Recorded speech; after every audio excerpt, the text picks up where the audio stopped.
President Putin is coming to India, but there has been a strange development because he is coming to India. The strange development is that Europe and its envoys, ambassadors in India suddenly think they are living in a colonial era and start writing op-eds saying how Russian president should not come to India, in a sense advising Indian government how it should deal with Russian president.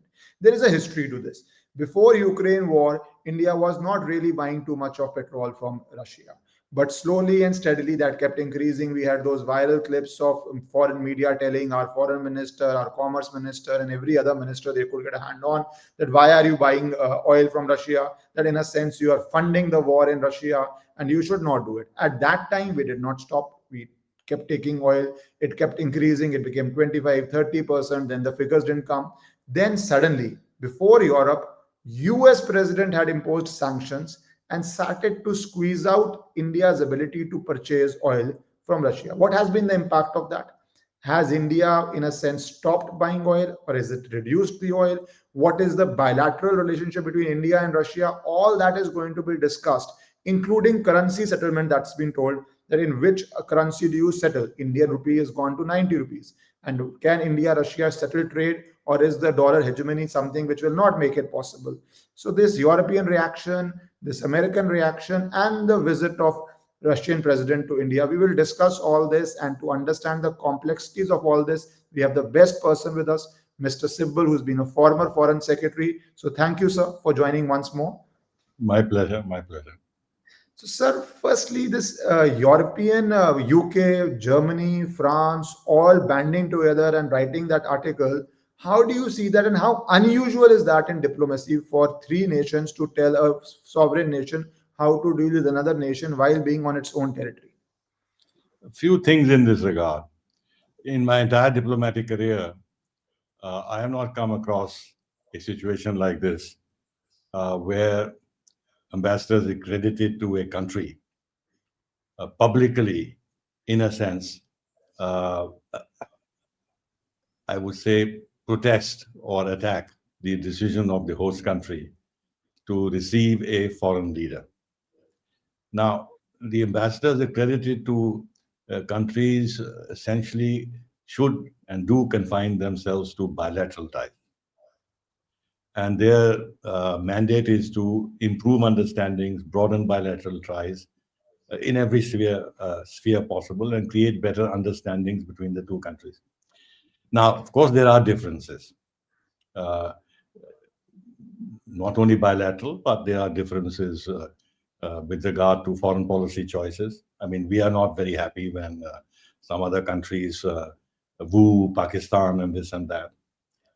But it is not the job of the bilaterally accredited ambassador to pronounce on the host country's relations and choices with regard to third countries.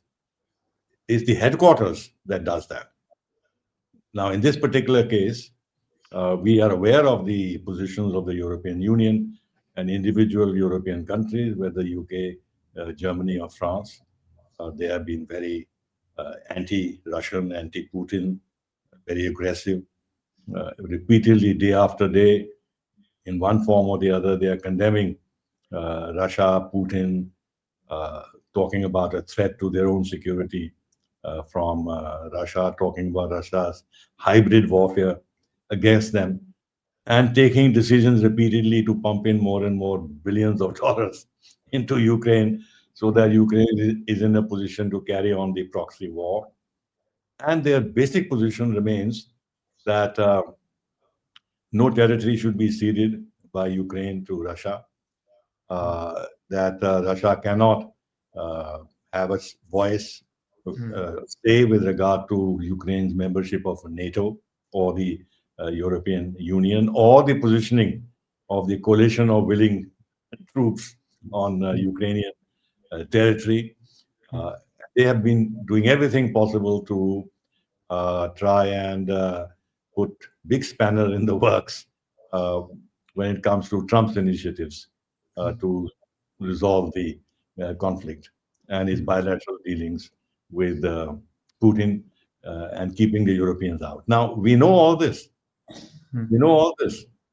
So what was there for the purpose of these three ambassadors a few days before Putin's visit to pen an op-ed in which they have been very severe. They have made blistering attack on Russia and Putin, if you read the text. So what are they reminding us of? Something that we didn't know? So obviously, it was a veiled kind of a uh, protest against our decision to invite Putin on a state visit. They know that we know what their official position is, uh, but they want to go beyond expressing their official position officially to the Ministry of External Affairs. They're going over the head of the Ministry of External Affairs directly to the Indian public to sensitize them indirectly that India has made the wrong choice, that this is not the man that you should honor, and that Russia is a big, big threat. And then in that process, trying to activate those pro-European, pro-Western lobbies in India who are there uh, to try and mobilize internally negative thinking about this visit and giving them ammunition to say that India is making the wrong choice, and that there's no sense in alienating big European powers. So they were the method in their madness. Uh, uh, and I'm surprised that, first of all, our government reaction, MEA's reaction, has been very low key. They haven't issued a formal. Sir, sir, before I come to Indian government reaction, because something you said, I want you to expand on that, where you said that they are trying to, in a sense, we knew their position. When they write an article, they are trying to reach out to the Indian public. For a diplomat to bypass diplomatic means, in the sense government to government, official to official, but to reach out to the people directly, that would to me constitute the very definition of foreign interference, where you are trying to reach to the people of a particular nation bypassing the official protocol. So is that not in that sense a major diplomatic breach or a very aggressive diplomatic move, if I may call it that? Yes, I've said that in my own post on X, that this is interference in our internal affairs. Uh, the fact is that if they wanted to convey their unhappiness just before the visit and try to put the government of India on the defensive, ME on the defensive, that we are watching very carefully what you're going to do with Putin. Putin is a big threat to everyone, potentially including you, and this and that, because he's going to disturb world peace. And therefore sensitizing us that we are going to watch very carefully what are the results from this visit, etc., etc. Knowing that this is not going to influence our thinking, but nevertheless, they may think that it might be good since we want to have an FTA with Europe, and these three countries are well, not Britain, but the other two countries are very key in terms of accelerating that FTA.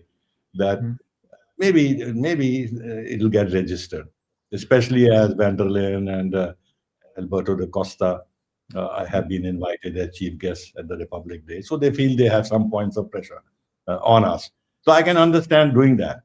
But where is the need to go to the public and seek to convey that to the public that they should also reach the conclusion that it is undesirable in India's part to woo Russia and Putin and invite a person declared as a war criminal to the country. So, what are the points they're trying to score?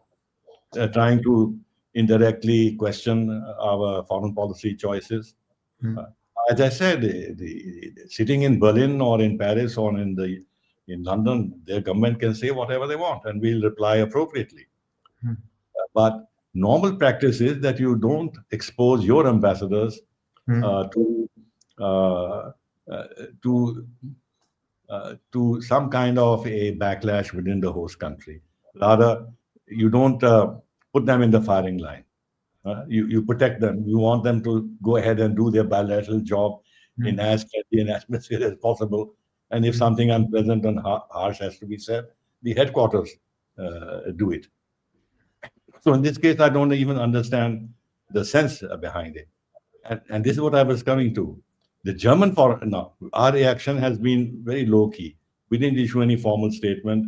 We sort of briefed the press informally that this is unusual, it is unacceptable to give advice to a country about its relations with third countries, etc., etc. But as I saw this morning, the German Foreign Office spokesperson Hmm. Hmm. has said, has asserted their Hmm. right Hmm. to give their views Hmm. on this, and that they Hmm. stand by their ambassadors, Hmm. which is totally unnecessary. Unnecessary. What are they trying to say?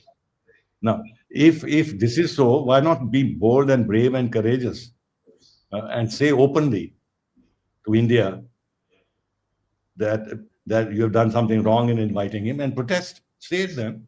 Protest Hmm. against our invitation to Putin. But that they don't do. So it's you know So why has Indian government reaction been the muted? Do you agree? Hmm. So do you agree with the muted reaction of the Indian government? Should that have I been think more I blunt? think And I what think could be a more blunt reaction to a thing like this? no bold reaction would be a formal statement by the spokesperson Hmm. and worded more directly and harshly. But here, it's a very, very mild, indirect rap on the knuckles. Personally, I feel it is all right.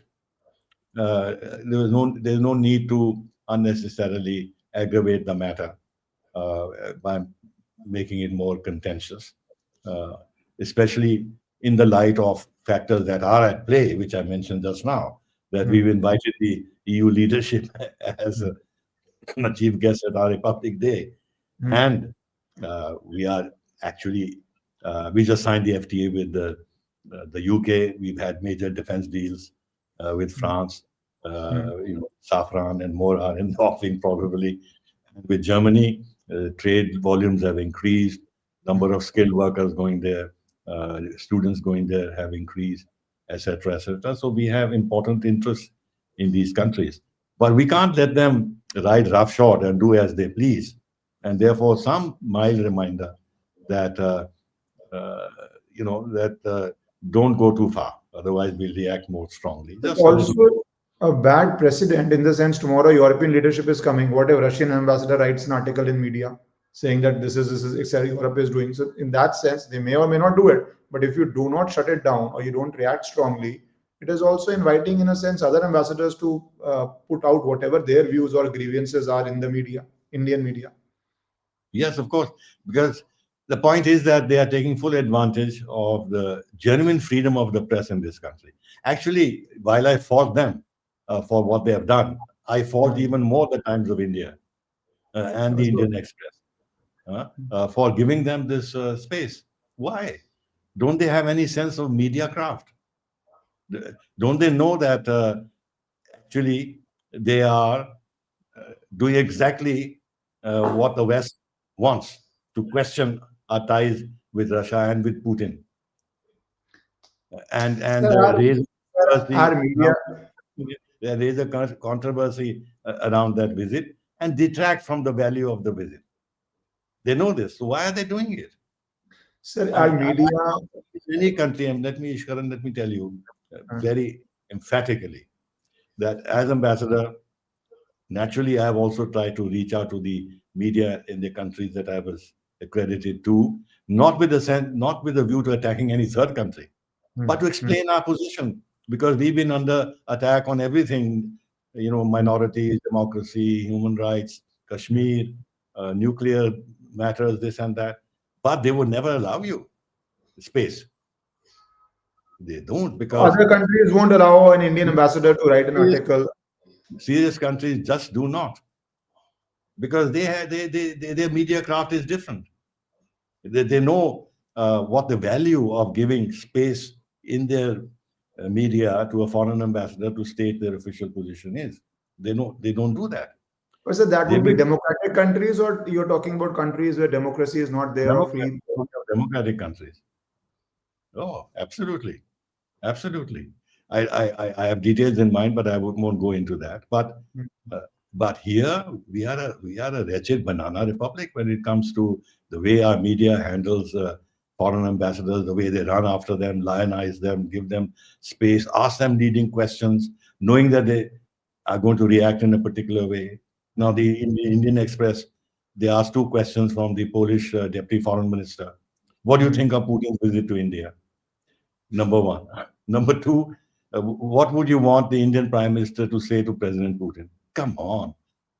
I mean, you're actually providing them a platform to say exactly what they have in mind. And then for them, it makes things much easier because if suo moto they had to say this, we would object. But they'll say, look, the press asked us a question and we answered it.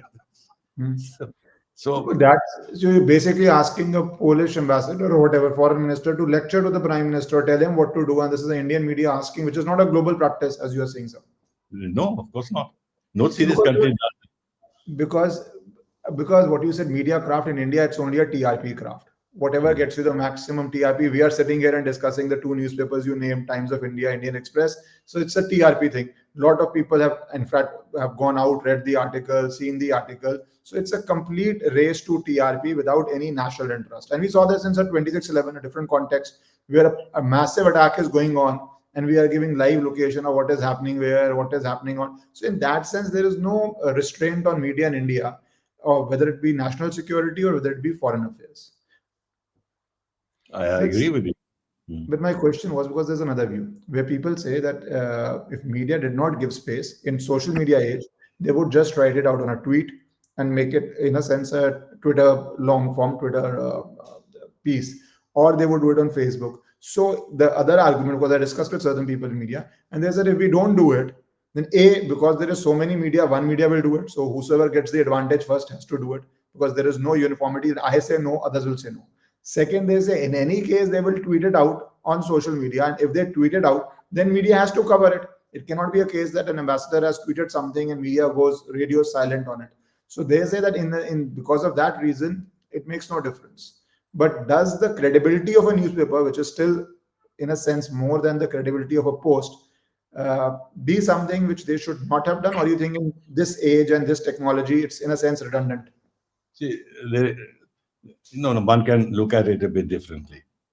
If, let's say, an ambassador Suomoto in a post on X was to say something negative about India inviting Putin or attack Putin in the context of his visit to India, if Putin is attacked otherwise, dealing from his visit to India, so be it. But there'll be question marks raised as to why a German ambassador or a British ambassador or a French ambassador to India posting on X something concerning Russia, because that's not his domain. That is not his. That is not what his function is. His function as ambassador to India is to talk about Indian affairs. Now, so if you were to do this suo moto without linking it to India, so be it. There's nothing you can do about it. But if it was done, like in this case, just a couple of days prior to Putin's visit, then yes, he would invite some kind of a pull-up by the Ministry of External Affairs, certainly. Now, in this case, they get respectability. If a national daily gives them, they get respectability. And that's where the problem is. So social media, all kinds of nonsense appears. It doesn't have that respectability. It has publicity, but not respectability. Here it has first publicity plus respectability. It is appearing in the columns of our national dailies. They have sought value in printing this. Because you won't print something which you disagree with totally, and you consider it nonsensical. You'll publish it only if you think it's of value. There is editorial control. The old debate on editorial control, why media is not same as newspaper, is editorial control. Exactly. And here, unfortunately, our journalists don't have proper training. I mean, look, I don't want to name names, but there's another news agency which goes to the German ambassador and asks him, what message does he have with regard to Putin's visit to India or something like that. And the German ambassador's response. And I have commented on that. Where is the need for an Indian news agency Mm, to go to the German ambassador and ask him about Putin's visit. Why? mm, mm. They're Because always doing it by domestic politics. Some leader said this. Now go to every other leader of the opposite party or the opposite viewpoint and ask their views. But that's domestic politics. This is between two nations, and you're asking a third nation. the thing is that, after all, people in journalism, uh, etc., are also Indian nationals. They're not totally unlettered when it comes to those who are dealing with international politics, unlettered with regard to foreign affairs. They know what the play is with regard to what's happening globally, India's interests. They should, independently of any tutoring, have an understanding of what is largely in India's national interest and what is not. They don't have to be guided in this. It should be actually part of their own uh, mental uh, makeup, their personality, their thinking process. That as Indians, uh, are we going to be instruments in the hands of foreigners for a particular kind of propaganda, or we should not be? But I think that kind of training is not there, and that training should come from the newspaper editors and this and that themselves. But sir, is it a training issue or is it something worse? And why something worse? I mean that we know how many Indians, and especially in media, it's about getting visas to go to these nations. That if you are not doing their bidding, do you get a visa? So many people are doing fellowships. So many people are studying, or their kids, if they're in a senior level, are studying outside. So in that global perspective, is it as innocent as untrained, or is it that we have to do this to maintain our personal beneficial relationship with certain European nations or American nations? What's been your experience on that, sir? I entirely agree with you. This is the real reason. What you have outlined are the real reasons. Mm, And I've been probing into this a little bit by mm, asking some of my journalist friends mm, to give me an explanation as to mm, why our media is so porous to Western embassies. And mm, this is absolutely the explanation given to me, what you have just outlined. This is it. They, in fact, their press departments of these embassies woo the journalists, mm, uh, regularly invite them to their homes, feed them, give them dinners, plus all the other inducements. Uh, mm. and there it is. But well, But that's a serious national security risk also, sir, at various times. Because with these nations able to do, and I agree with your point where you said social media is publicity, newspaper is publicity plus respect. Secondly, on social media, the Indian user can put all sorts of comments below it, above it, quote tweet it, fact check it, etc., etc., etc. So, in a sense, you will face a blowback from people on facts. Whereas on a newspaper, Indians normally will not get an access to write an editorial to counter it. So in a sense, it's a one-way traffic without any countering happening. So that also changes the dynamic because at the same time, people will not know the other viewpoint. that is true also. That is true also. Of course, on X, when I see that very rarely are the reactions well considered, thoughtful, uh, are without polemics. Uh, Very frequently become abusive and become trolls and this and that. That's 90-95%, but the 2-3-5% of the reactions would be sensible, which also get propagated.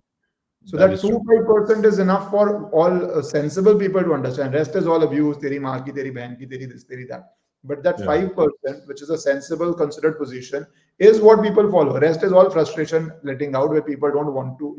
So that 5%, I think, does the job of putting your viewpoint across. that is true. I note that also. So now coming to the second aspect, which is Russia coming to India. And in 20 years, they are saying the first interview has been given by a Russian president to an Indian media channel, probably because of all this European issues. I don't know whether it's played out yet or not, but they have tweeted that we are taking an interview.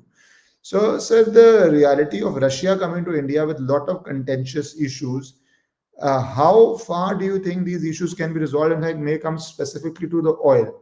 How do you see in last 4 years India's oil policy has changed vis-a-vis Russia? Because initial times I remember saying we buy less than 1%. Then it shot up to 25, 30, and then I did not even see the figures because probably we're buying a lot of it. To suddenly now there come two news in media. One is we were buying, then suddenly it came we are not buying, and President Trump said they will not buy. Then that we are taking ship from this route to that route to gray area to that route. So what do you think is India's freedom to act, practically speaking, and how decisively will India act on this oil? Because oil is very important for Russian economy, also their ability to sell it to India. Let's keep in mind that when United States decided to impose sanctions on Iran, uh, Iran, which was the second largest supplier of oil to India, and at times actually it became the largest also, uh, more than Saudi Arabia.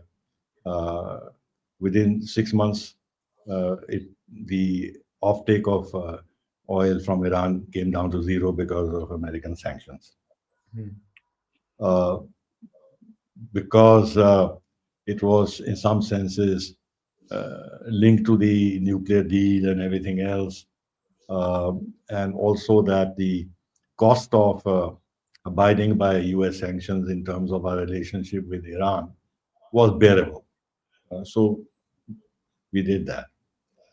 In the case of oil from Russia, you're right that because of transportation costs, et cetera, it was not feasible, economically advantageous to buy oil from Russia when we had the biggest sources of oil supplies in our own region in West Asia. So it made Hmm. great sense for us to buy from Saudi Arabia, from Hmm. Iraq, from Hmm. UAE, etc., etc. Though of course we diversified nevertheless by buying a little bit from Nigeria, a little bit from Venezuela, etc., etc. Uh, but the thing is, and this is what people who understand oil politics tell me, Hmm. that essentially uh, the Middle Eastern oil Hmm. is on priority Hmm. uh, given to the West. Now, whatever is surplus to that Hmm. is available to the non-Western countries, to the Hmm. East. That is why there is a price differential. Hmm. You must have heard about it that Hmm. the Saudi Arabia, for example, will charge X if it Hmm. sells oil to the West. Well, will charge X plus whatever else when it sells oil to India or Japan or whatever else, Hmm. because of this fact that the first priority is the West, and then Hmm. whatever is above it, that it goes to countries like India. Uh, Hmm. Now, if the Russian oil uh, was to disappear from the market, then Hmm. the Western countries would hog up the entire oil that is from the Middle East. So that surplus that was there, which was coming Hmm. to us, would vanish, Hmm. and Hmm. then the prices will shoot up. Hmm. Hmm. That is why the United States itself told us that you should continue to buy oil from Russia in order to keep global prices stable. Hmm. Because if prices shoot up, then the concern of the United States was that the price at the pump of oil in Hmm. the United States will shoot up, and this will cause inflation and have a public backlash. Which is Hmm. why the U.S. Ambassador Garcetti openly Hmm. said that we were advising India to continuing buying U.S. oil, Russian oil. And Hmm. now, after Trump has come in and imposed all these penalty tariffs and everything Hmm. else, the former U.S. Commerce Secretary Hmm. has reiterated that actually we advised India to continue to buy Russian oil. And it Hmm. was coming at a discounted price, and we were buying at a discounted price. There was no Hmm. sanction on Russian oil. Sanction Hmm. was on, and we bought it only at the sanctioned price, and therefore Hmm. volume shot up. Hmm. Now suddenly Trump has turned turtle and Hmm. sanctioned U.S. Russian oil companies, and not Hmm. only that, he's now openly and directly punishing India for buying Hmm. Russian oil and imposed extra 25% tariffs. Hmm. Now, this creates a huge problem for our public sector companies and private sector companies, Hmm. because for the private sector, they have vast interest in the West. Hmm. And Hmm. so, And our public sector companies have vast interest in having access to Western finance, to the banking system. Now, if they are subject to secondary sanctions, their other businesses will get hurt very badly. So there is a huge dilemma. Now, the dilemma is this: do we defy or do we bend? Now, price of defiance will be too high. In any case, we can't ask the private sector to be defiant. Uh, Public sector, theoretically, we could, but there'll be a price to pay, as I mentioned. Therefore, inevitably, there'll be a drawdown in Russian supplies to us. But some supplies will continue because all Russian oil companies have not been sanctioned. So those companies that have not been sanctioned and bring the oil through dealers to the spot market, these especially public sector companies will buy. So the volumes will go down. Will absolutely go down. Whether they go down by 30% or 50% or even more, time will tell. The misfortune in all this is that Trump's decision to penalize us and openly tell us not to buy Russian oil has made the whole issue very political. I was about to come. Now it will seem if we are not buying Russian oil in quantities as before, we have buckled to political pressure from the United States. So otherwise, the Russians would have understand, okay, if there are sanctions, then you are yourself deciding not to expose yourself to sanctions, and quietly we sort of reduce our ties. But now it's become a political issue. Very unfortunate. Very unfortunate. But sir, in a sense, from what you are saying, that super hegemony of US on finances of the world, on almost every Indian company is a global company nowadays. You have to have assets outside, massive assets outside, and in a sense, some people say 30%, 40%. So in a sense, whatever US decides till today is what the world has to, whether you quib about it, whether you cry about it, whether you fight it, whether you gently deal it. In a sense, you have to abide by it, if I might use that word. That hasn't really changed. Yes, I think that is the reality because of the hegemony of the U.S. dollar, the U.S. control over the global financial system, and the fact that United States is by far our biggest partner in so many areas: investment, technology, trade, and all the advanced areas in which we want also to develop our own capacities and are looking for partnerships. The US obviously is a key partner, and then in certain areas of defense, they are very important. So the relationship, the kind of relationship we have with the United States is not something we can ignore. Other beyond what you said, you outlined in terms of US It's about hegemony. management, whether it's about management, but you can't really, in the sense, the sanctions they impose and Europe impose are not to be lightly trifled with. In a sense, you have to manage it the best you can. But Yeah. beyond that, there is The not thing much is, room. no, but the thing is that let's say when it comes to the trade deal, we stood our ground. They wanted us to open our agriculture, our dairy, this and that. We had nothing to do. We're not going to buy your GOMs and stuff like that, or GMOs or whatever it's called. We're not going to accept. Uh, so when we have no choice, we will defend our interests. But the point is that when it comes to oil, there's enough oil on the global market, and in fact, the price of oil has fallen. Hmm. Hmm. So, so if we stop buying Russian oil, we can get it from elsewhere.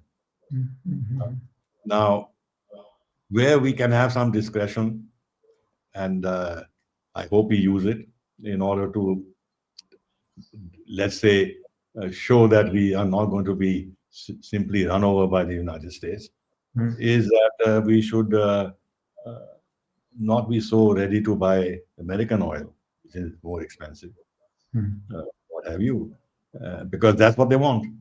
That's what Trump openly says. We've signed a contract for LPG, so but they want to sell us LNG and oil, and in order to reduce the trade balance, the imbalance, we seem to be signaling that we are willing to buy more oil and this and that and that.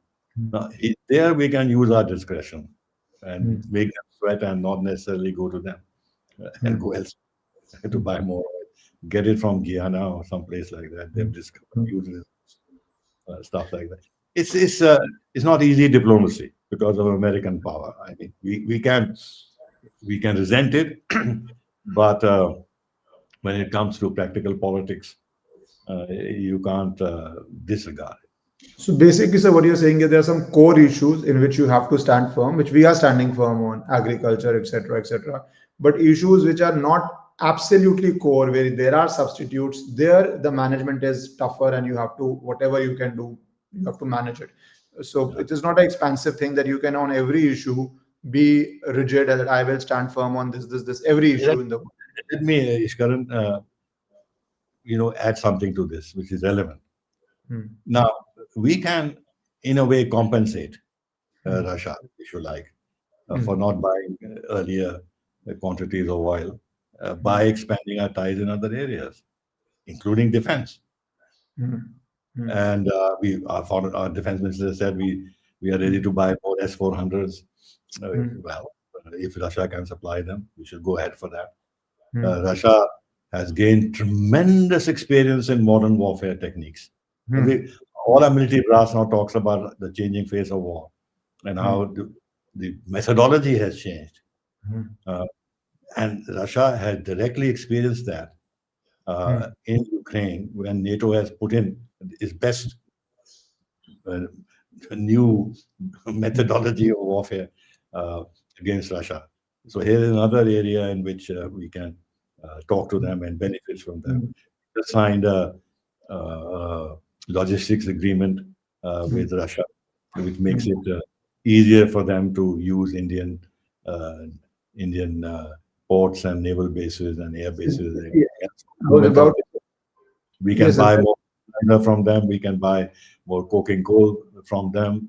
We can have an agreement on mobility with them because they are short. They are short of manpower. And now they have said that there's one point I want to raise before I forget. They have said that they are now willing to open up their market to Indian products. But the point I wanted to mention, and that is politically uh, a sort of a dynamite if you were to go down that road and accept that terminology. Hmm, The Dmitry Peskov, the spokesman of the Kremlin, has hmm, said that we are ready to have a no limit partnership with India. Is the same phrase that has been used with regard to Russia's relations with China, to which the hmm, West has reacted very sharply. They've still not swallowed this. And Peskov said that we are willing to go as far with India as India is willing to go with us. What would that Now, imply? What would now that if mean? well, No limit. it has it has obviously implications. One very important implication is that they are now saying that there's parity in our relations with China and with India. If we have a no limits partnership with China, we are Hmm, open for a no limits partnership with you. hmm, Which also is a message to China that hmm, they consider their ties with India separate from their ties with China, and both can reach the same levels. And hmm, the choice is Indian, and we are giving them hmm, this choice. The other thing it means is that whatever you want from us, we'll give you. hmm, hmm, This is what it means. Doesn't necessarily mean they will, but hmm. be much more liberal in terms of whatever they Signaling want. is that. Yeah, signaling is. Technology, this, that, whatever else, Hmm, defense technology in particular, uh, etc., etc. So the ball they are placed on our court that we've come with the agenda of expanding our ties with you, and we are not imposing any limits on our side. Now, if we were to accept that phrase, and hmm, if we were to figure in a joint statement, I hmm. think there will be a very powerful reaction in the West. Let's And see. so this no limits because just before coming, what you were saying, they have their Duma has ratified this Relos Pact, which is about mutual use of airspace, ports, logistics, warships, joint exercises. That seems to be, and especially if you get it ratified from Duma before coming, even though in Russia it would probably be a formality, whatever Putin wants happens. But the signaling is there that before coming only, I have completed what needed to be complete. And then your ministers give statement like no limit partnership. So, sir, towards the end of this conversation, what are the few things you believe will come out of Russian president's visit to Bharat? Well, clearly on the trade side, uh, there will be ambitious plans that will be announced about. Already, they say they want to have $100 billion of trade by 2030. There'll be a reference to India's investment in the Russia's Far East, activating the Vladivostok Chennai corridor, which will be activated if our companies go and invest there. And then the product of the investments can be transported uh, to India. More investments by India in the energy sector. In fact, the country in which we have invested the most in the energy sector anywhere is Russia. Over 22 billion dollars we have invested, and they are asking us to invest more in the Russian north, the Arctic area. Then the participation in the Northern Sea Route, the Arctic Sea Route, plus the India Eurasian Economic Union FTA, which will be accelerated, plus connectivity, this international north-south trade corridor through Iran. That will also be mentioned. Uh, Plus, now on the defense side, our defense secretary has said that there will be no major announcements made, which makes sense.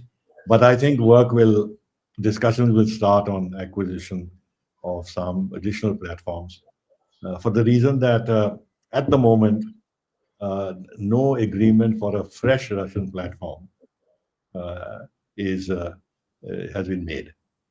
We are talking about the upgrades of Sukhoi Mk-30s or uh, buying more S-400s.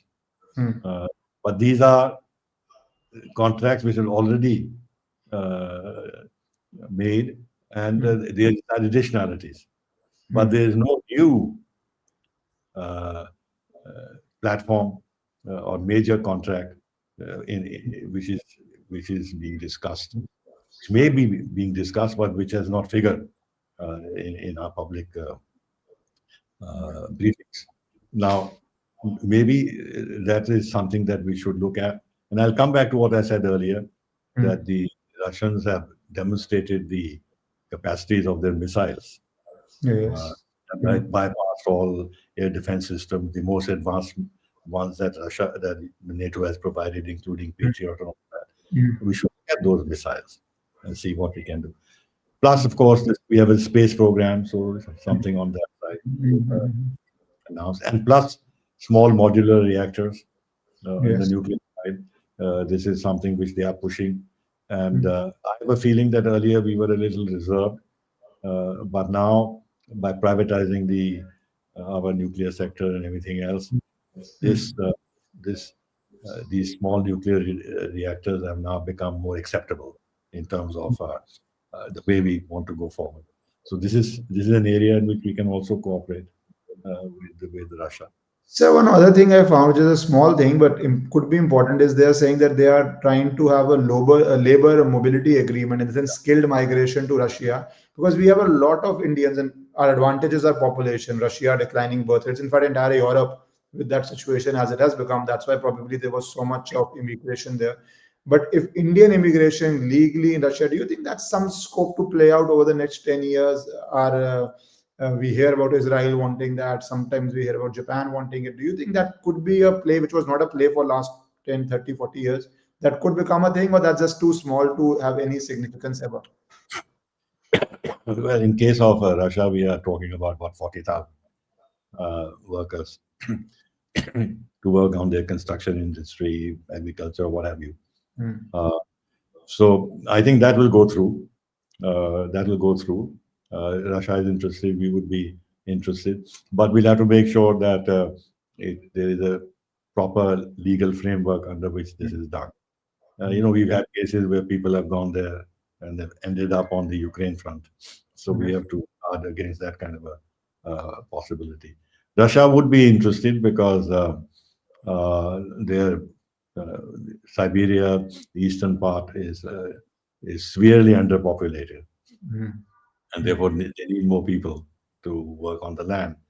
The Chinese are there, and maybe the Russians may feel that having more Indians there sort of balances it off. Mhm. So then it all depend on whether our people will want to go there in large numbers because of the very severe climatic conditions. But if you know, if it is it brings in, if it's lucrative for them, they'll go. But the larger question, what you said about Japan and Israel and everything else, there are two things. One, of course, is the demography that will drive this and open up possibilities for Indians to work abroad. On the other hand, there is now a backlash that is developing, and pretty serious one, both in the United States and in Europe. And in Japan, the prime minister, not against Indians, but she is now very anti-immigration. Mhm. So, so this is the other trend. Therefore, we have to watch out that we don't put ourselves in a situation where the Indians that are going abroad become part of the problem, the internal problem in these countries. Um, so the the foreign minister Jaishankar said something interesting yesterday or the day before on this mobility question, that question of uh, demand and supply, and we can supply a lot, uh, but there's not enough demand at home. So therefore, there is demand abroad. So therefore, there is an incentive to go abroad.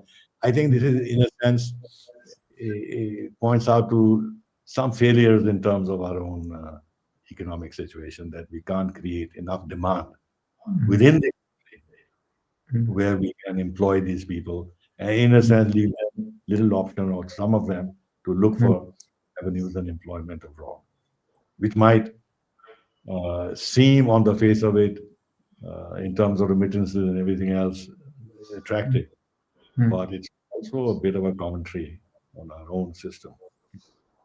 But then, So sir, that's also the commentary on our population levels. They, for our land mass and our population, it's always going to be a like yeah, pollution but index. Ishkaran, other day I read that Indian students are going for medicine to Moldova, to Georgia, but to Moldova. Come on. Bangladesh, sir, that entire thing from Bangladesh, countries which have no system, we are going there in desperation, Well, that I can spending. understand is next door, but Mm, going mm, to these small countries like Moldova and mm. going for medical education there. Well, anyway, Gee, sir. All right, sir. We'll come to domestic affairs some other day. We had a nice discussion on Russian yeah, president's visit. So thank you, sir, so much for your time. my pleasure. All the best. Thank you, sir.